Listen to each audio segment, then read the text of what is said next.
Hi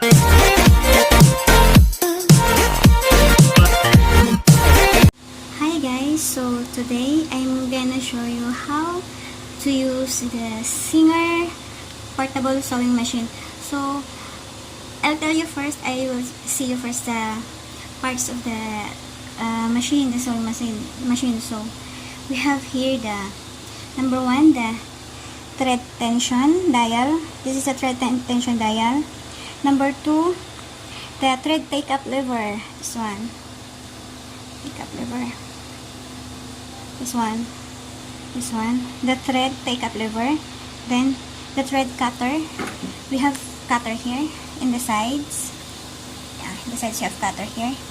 And number four, the face plate. This one, the face plate. And number five, the Presserfoot. This one, the Presserfoot. And number six, the needle plate here, the needle plate. And then the number seven, the removable extension table. This one, this is removable. Yeah. So, and number eight, the bobbin stopper.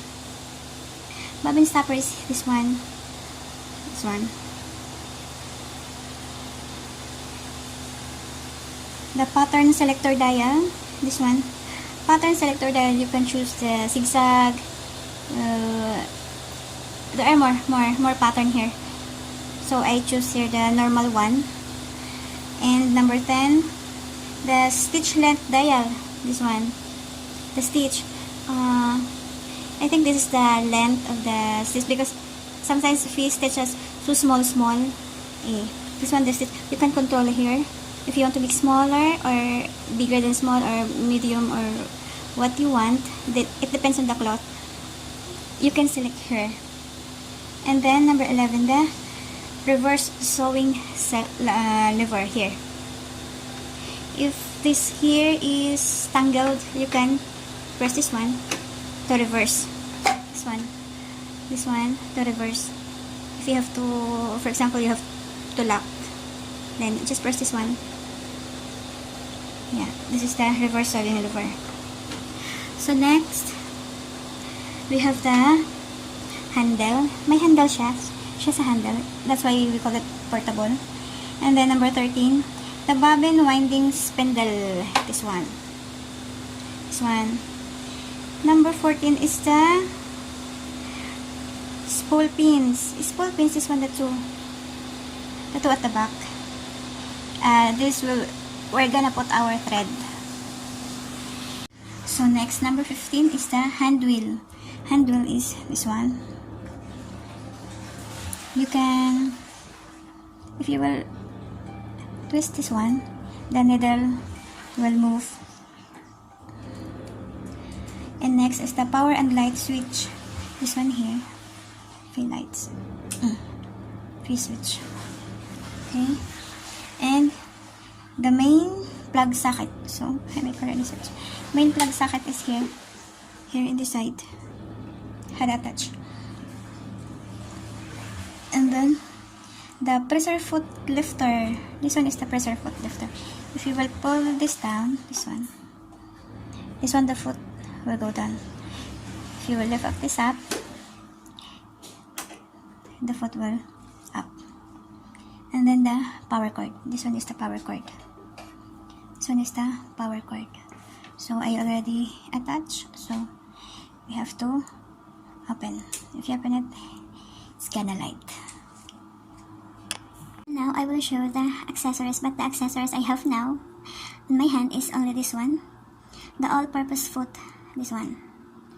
And because you can change the foot for this, because we have a zipper foot, buttonhole foot, button sewing foot.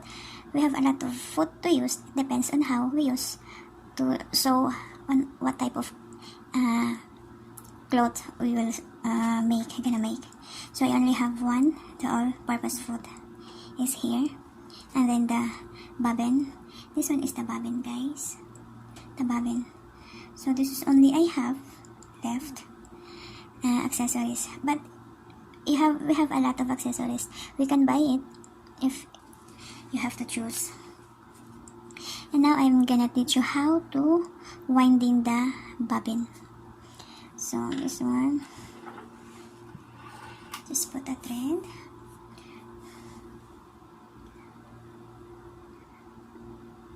like this, put here, and then push into the bobbin locker, bobbin holder, and then step on the foot, this one, foot handler, this one, that one. Okay, and then you can start to wind the bobbin.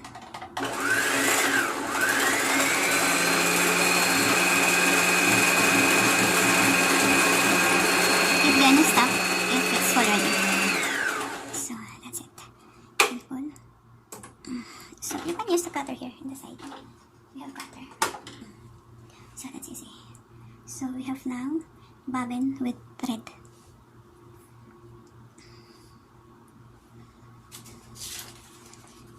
Next is I'm gonna show you how to insert the bobbin. We are going to insert the bobbin. So the bobbin is here inside this one. So just pull this one, lift this one lift, then pull. Okay. This is how we're gonna insert the bobbin. Insert this. Okay, then we have this one. This on the thread. Just we have a line here. Just follow the line. Pull until it comes in the middle. So it's just like this. Okay, and then we're gonna put again there. Make sure it gonna click to make it lock.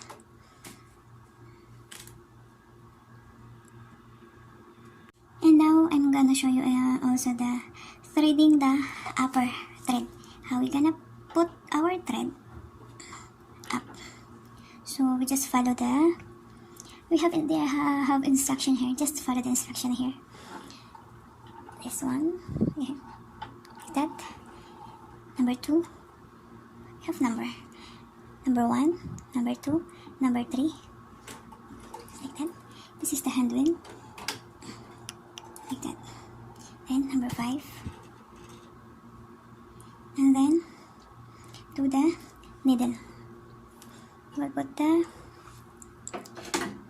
needle.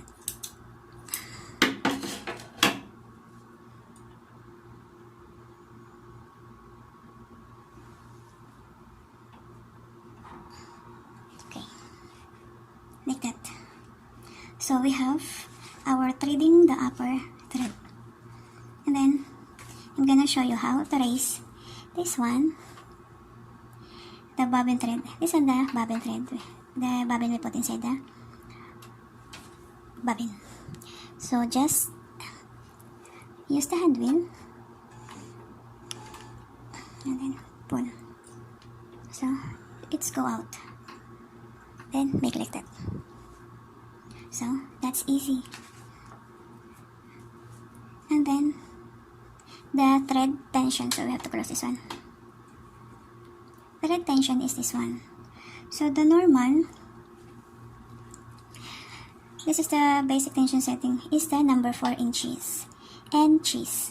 So to increase the tension, turn the dial to the next number up. To reduce the tension, turn the dial to the next number down. We have 5, 4, 3, 2, 1, 0. So A, normal thread tension for straight stitch sewing.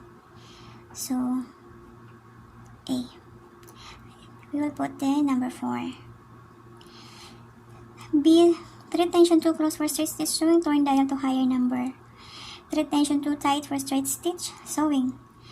And D, the normal thread tension for zigzag and decorative sewing. So actually, the lower thread tension. The lower thread tension, the bobbin tension has been set correctly at the factory, so you don't need to adjust. So this one in the lower section, we don't need to adjust because they already set, the factory already set that one. So please take note, proper setting of tension is important to good sewing. Yeah, it is very important because if you will not put the tension correctly, the air output in the cloth, sometimes it's more tight and it will become like crumpled. Remember to balance tension. For zigzag and decorative sewing stitch function, thread tension should generally be less than for straight stitch sewing. For all decorative sewing, you will always obtain a nicer stitch and less fabric puckering when the upper thread appears on the bottom sides of your fabric. So, for me, I use the number 4 because this is a normal one. So, this one is the pattern of the sewing machine. This is the pattern selector dial. This is the stitch length dial, model 1409 only. So, reverse, sewer lever, like this. This one, if you choose, we have a lot of patterns here. Stitch pattern, we have a lot. Depends on what fabric you will use. So stitch length dial, model for 1409 only. Function of stitch length dial for when straight stitching. For straight stitching sewing, turn the pattern selector dial to the straight. This is sewing 1. This one. And then this one, you put it in the 0.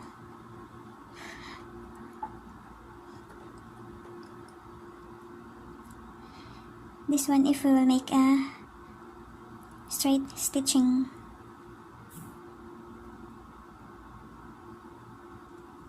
Okay. Function of stitch length dial while zigzag stitching, turn the pattern selector to this one. Zigzag, this one, zigzag. We have a lot of zigzag here. 1, 2, 3, 4, 5, 6, 7, 8. 8 zigzag. So, if we will use this one, the zigzag, the dial, we will put in 0, and the net zigzag stitches are usually achieved at 2.5 below. So this one, 2.5 is here, 2.5 or below, and the dense zigzag stitches are called satin. For the satin stitch, we have to put number 4 here and 0 here. So that's all. And this one is the normal one, the straight. So sewing straight stitch, I will show you now how to sew.